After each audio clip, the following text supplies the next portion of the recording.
नमस्कार विद्यार्थी मित्रांनो, मी विशाल गोळे विकास अकॅडमी ऑफिशियल आपल्या युट्यूब चॅनलमध्ये सर्वांचं स्वागत करतो.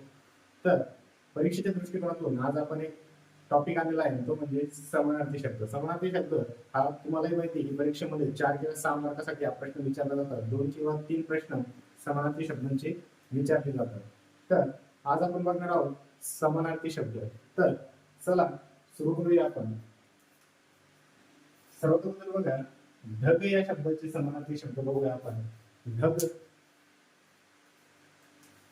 आर्द्र, घन, मेघ, अब्र, अब्द, वर्ष, जलद, निरद, तोयह, पयोध आणि पयोधर या सर्व शब्दांचे अर्थ काय होतात?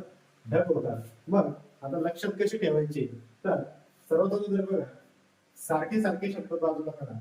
बघा, अभ्र, अब्द, त्यानंतर बघा तोयद, पयोद, पयोधर. उच्चारण्यासाठी बघा थोडेफार सारखे असे शब्द आहेत.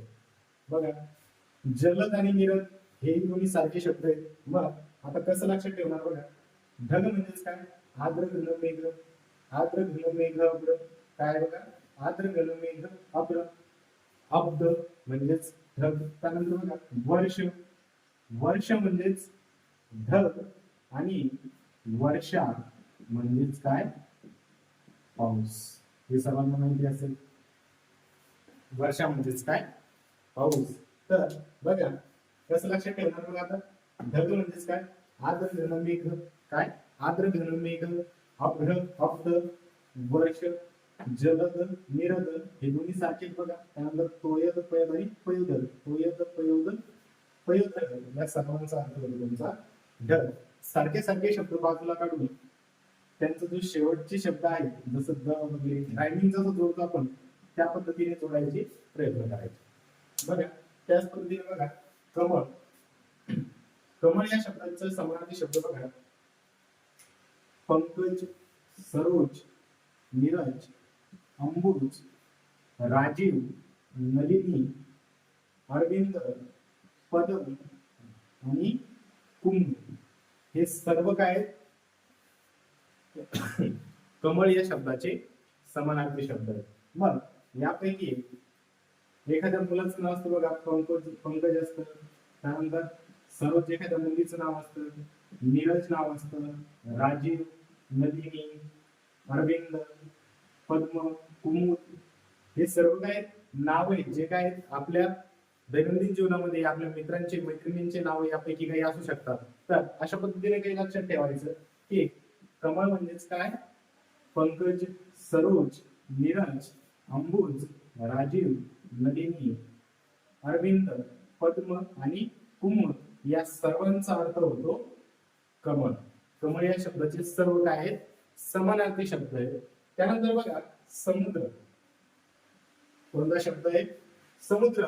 मग समुद्राचे समानार्थी शब्द कसे लक्षात ठेवायचे? खूपच आहे. बघा, सागर हा सर्वांनाच माहिती आहे.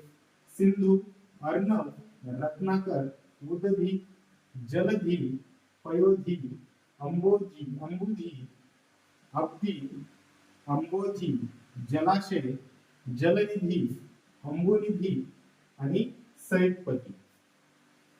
हे सर्व काय आहेत? हे सर्व आहेत समुद्र या शब्दांचे समानार्थी शब्द. मग यापैकी बघा, सागर सर्वांना माहिती आहे, जलाशय सर्वांना माहिती आहे. त्यानंतर हे दोन सर्वांना माहिती आहे, समुद्र म्हणजे सागर आणि जलाशय. मग ह्या दोघांना जास्त पाठ करायचं का? नाही. या दोघांच्या ऐवजी मग बाकी शब्द पाठ करायचे, बाकी लक्षात ठेवायचे.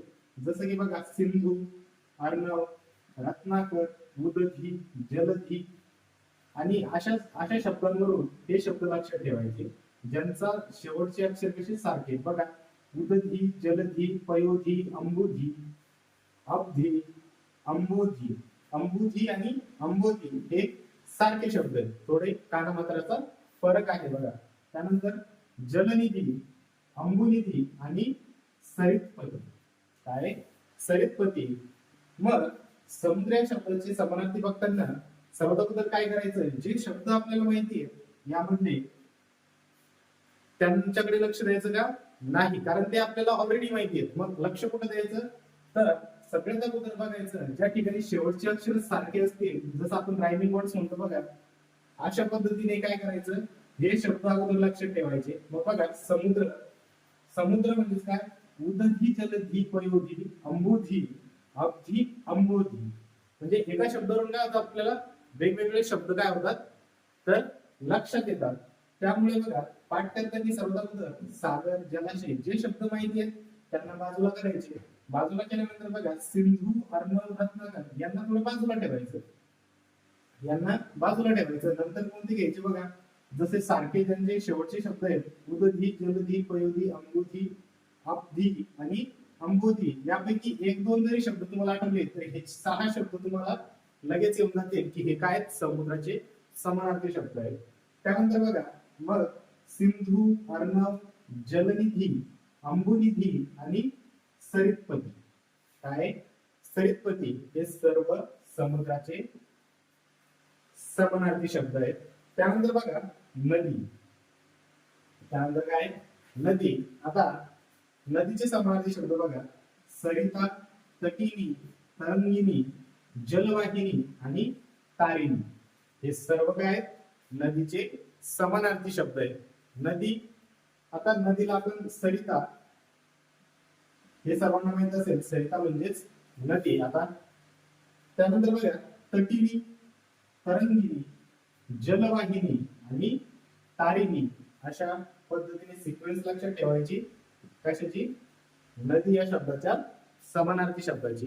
किंवा मग तुम्हाला जर एखादी चाल लावता आली याला शब्दांना, नदीला जसं सरिता, तटिनी, तरंगिणी, जलवाहिनी आणि तारिणी, तर बघा एखादी चाल लावायची. आता मी एक सांगतो, तुम्हाला पटली तर ती लावा किंवा तुम्हाला जी वाटेल ती एखादी चाल लावा. बघा सरिता,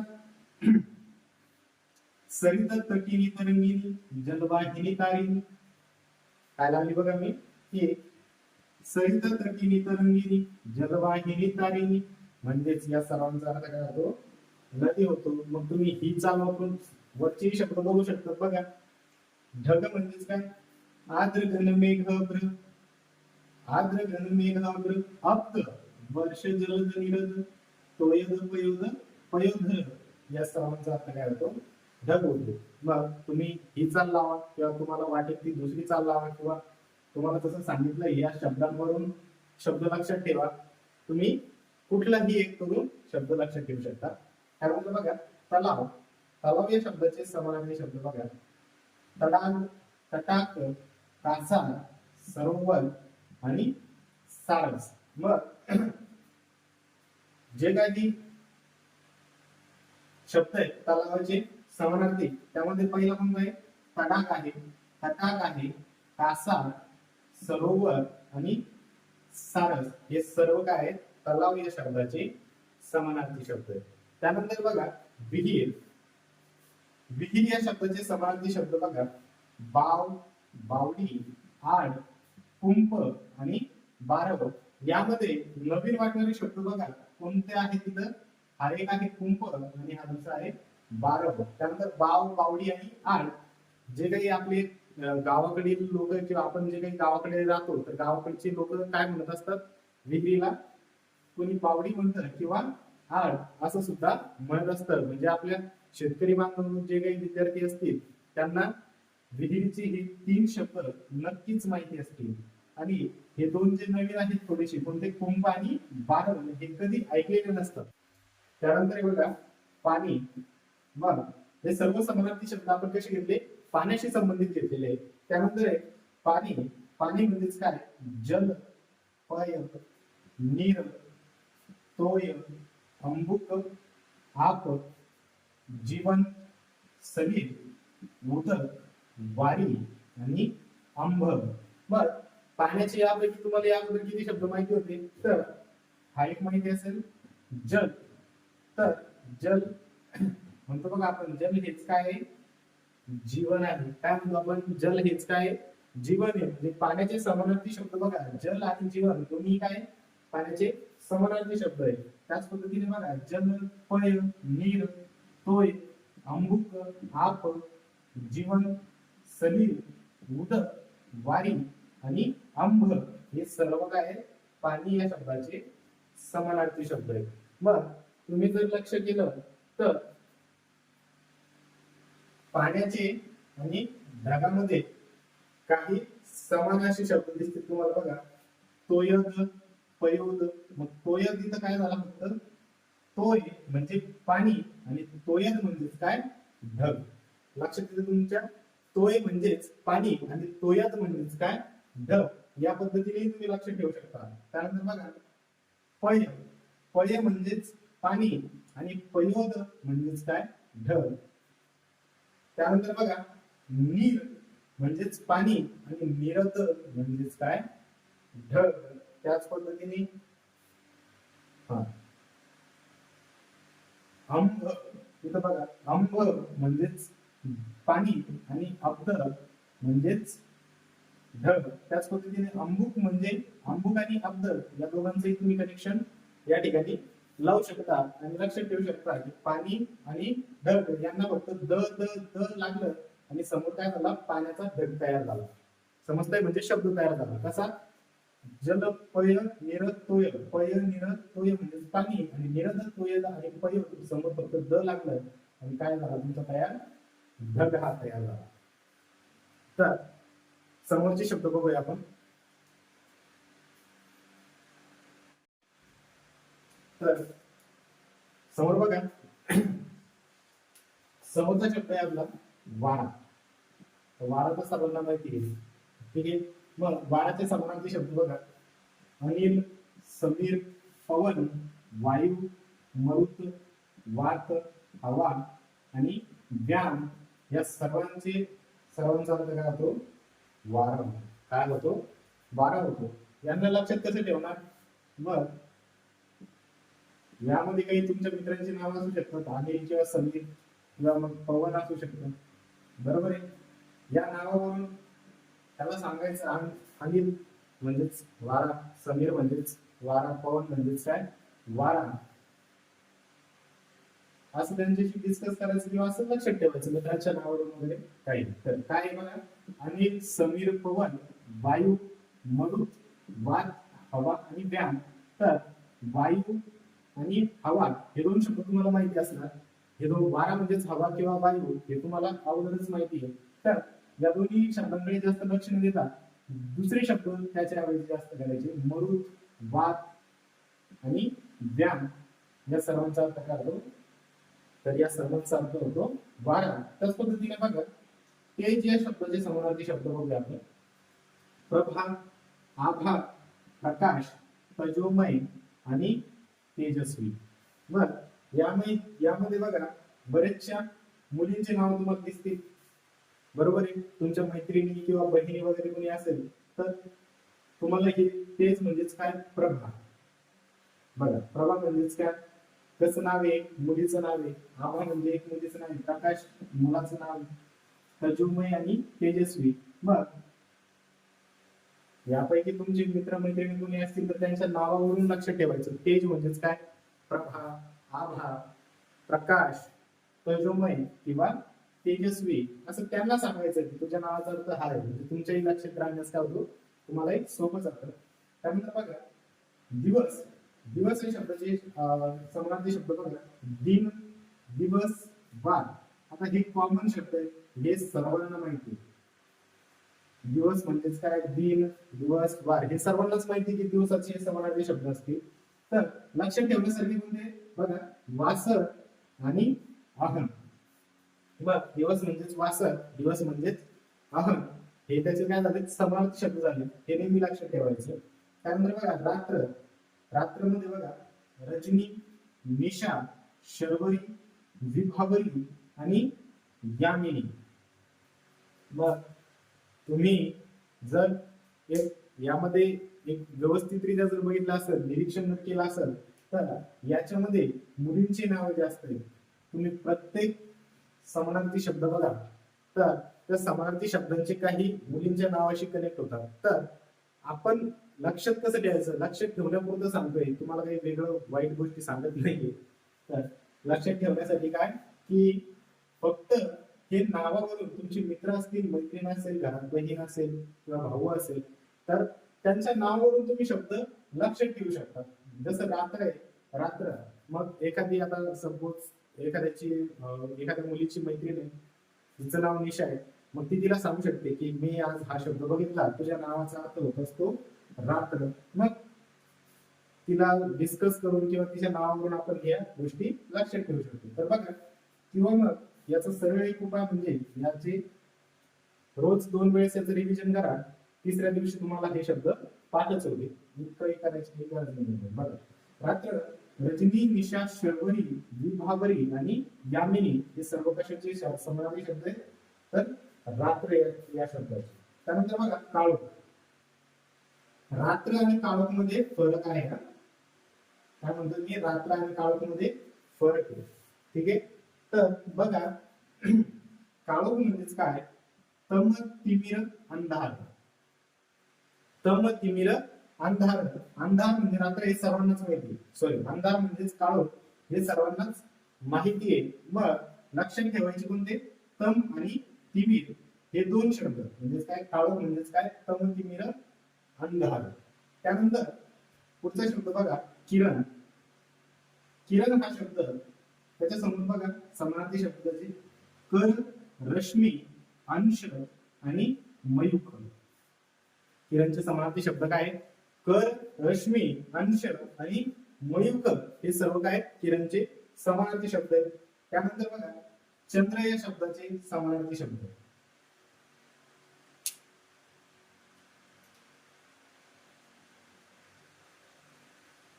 आता हा चंद्र कोणता आहे? हा आपला आकाशातला चंद्र आहे, हा तुमचा चंद्र नाहीये. बरोबर आहे? कोणता चंद्र आहे? आपला आकाशातला चंद्र आहे. आणि त्याचे समानार्थी शब्द बघा, सोम, इंदू, शशी, शशीधर, सुधाकर, कलनिधी, नक्षत्र, हिमांशु, शुभांशु आणि शुभ्रांशु हे सर्व काय? या चंद्राचे काय? ते सर्व समानार्थी शब्द आहेत. बघा, हे सर्वच शब्द तुम्हाला काहीशी नवीन दिसतील, या सर्वांनाच लक्षात ठेवायचं. बघा, चंद्र म्हणजेच काय? सोम, इंदू, शशी, शशीधर, सुधाकर, कलनिधी, नक्षत्र, हिमांशु, शुभांशु आणि शुभ्रांशु या सर्वांचा अर्थ किंवा या सर्वांचे समानार्थी शब्द. कशाचा समानार्थी शब्द आहे? ते सर्व चंद्र या शब्दाचे. त्यानंतर बघा, चांदणे. चांदणी या सर्व शब्दाचा समानार्थी शब्द बघा, ज्योत्स्ना, चंद्रिका आणि कौमुदी.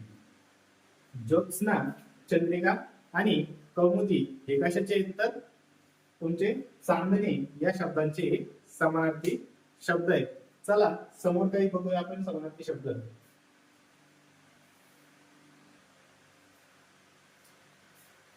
त्यानंतर बघा, त्यानंतर शब्द आहे आपला सूर्य. आता सूर्याचे समानार्थी शब्द बघा, आदित्य, मित्र, भास्कर, भानु, सविता, मार्तंड, सहस्रकर, दिनकर, दिवाकर, दिनमणी, प्रभाकर, अंबरीश, वासरमणी, चंडांश आणि अर्क. बघा किती सगळे? 17. किती शब्द आहेत? पूर्ण 17 शब्द आहेत जे की सूर्याचे काय? समानार्थी. मग पाठांतर कसं करायचं यांचं? तर मित्र सर्वांना माहिती, आपल्या सर्वांच्या आयुष्यात मित्र असतात. बरोबर आहे? मग मित्र म्हणजेच काय? मित्र म्हणजेच सूर्य. लक्षात ठेवायचं. आदित्य, भास्कर, भानु, सविता, मार्तंड, सहस्रकर, दिनकर, दिवाकर, दिनमणी, प्रभाकर, अंबरीश, वासरमणी, चंद्रांश आणि अर्क या सर्वांचा अर्थ किंवा या सर्वांचे समानार्थी, या सर्वांचा अर्थ काय? सूर्य हा होतो. काय होतो? या सर्वांचा अर्थ सूर्य हा होत असतो. तर 2-4 वेळेस याला एक डोळं खालून काढलं, वाचन केलं, याचं वाचन व्यवस्थित केलं तर हे सर्व शब्द लक्षात राहतात. आदित्य, मित्र, भास्कर, भानु, सविता, मार्तंड, सहस्रकर, दिनकर, दिवाकर, दिनमणी, प्रभाकर, अंबरीश, वासरमणी, चंडांश आणि अर्क. एकदा तुम्ही व्यवस्थित याला वाचलं 2-3 वेळेस तर हे सर्व शब्द तुमच्या नक्कीच लक्षात राहतात. त्यानंतर बघा, आकाश. आकाश या शब्दाचा समानार्थी शब्द जर आपण बघितले तर बघा, आभाळ, गगन, अंबर, अंतराळ, अवकाश, नभ, व्योम, ख, अंतरिक्ष, तारांगण, नभांगण, वियत आणि वितान या सर्वांचा अर्थ काय होतो? या सर्वांचा अर्थ होतो आकाश होतो. मग यामध्ये बघा आभाळ, गगन, अंबर, अंतराळ आणि अवकाश हे शब्द सर्वांनाच माहिती आहे. असं कोणी आहेत का की हे शब्द त्यांना माहित नाही? तर आकाश म्हणजे आभाळ, गगन, अंबर, अंतराळ, अवकाश हे सर्वांनाच माहिती आहे.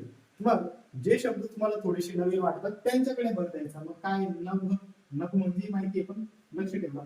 नभ, व्योम, ख, अंतरिक्ष माहिती आहे तरी याच्यामध्ये घेऊन टाका. अंतरिक्ष, तारांगण, नभांगण, वियत आणि वितान या शब्दांकडे थोडं अधिक लक्ष देऊन या शब्दांवरती काय करायचं? जोर द्यायचा आणि समानार्थी शब्द पाठ करायचे. त्यानंतर हे बघा तुमचा पुत्र हा शब्द काय? पुत्र. पुत्र या शब्दाचे समानार्थी शब्द बघा. सुत, तनु,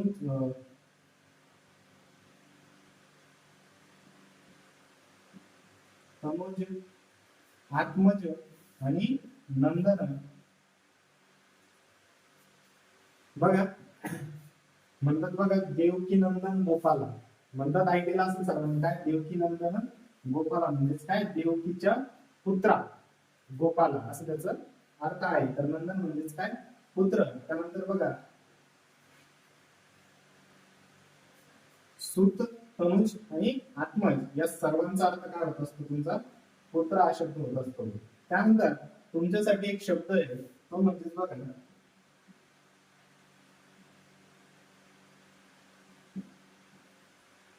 हात. कोणता आहे? हात. हात या शब्दाचे समानार्थी शब्द तुम्ही मला कमेंट मध्ये कळवायचे की हात या शब्दाचे किती समानार्थी शब्द आहेत. तर अशा पद्धतीने आपलं हे जे लेक्चर होतं समानार्थी शब्दांवरती आज आपण इथंच थांबूया. आणखी खूप सारे समानार्थी शब्द घेऊन आपण येणार आहोत. समानार्थी शब्द, विरुद्धार्थी शब्द हे तुम्हाला पोलीस भरतीलाही काम येतात. त्यानंतर तुमची सरळ सेवाची एक्झाम असो किंवा तुमची एमपीएससी ची एक्झाम असो या सर्वांना तुम्हाला समानार्थी आणि विरुद्धार्थी शब्द विचारलेच जातात. तर आज आपण काय करतोय? इथेच थांबतोय. आपण व्हिडिओ आपल्या चॅनलला सबस्क्राईब, व्हिडिओ बघितल्यानंतर आपल्या चॅनलला सबस्क्राईब जरूर करा आणि आपला व्हिडिओ कसा वाटला कमेंट मध्ये कळवा. आणि या प्रश्नाचं आन्सर हात, आपला जो हात आहे या हाताचे समानार्थी शब्द मला कमेंट मध्ये नक्की त्याचे उत्तर द्या. तर आजसाठी आपण काय करूया? इथंच थांबूया. धन्यवाद.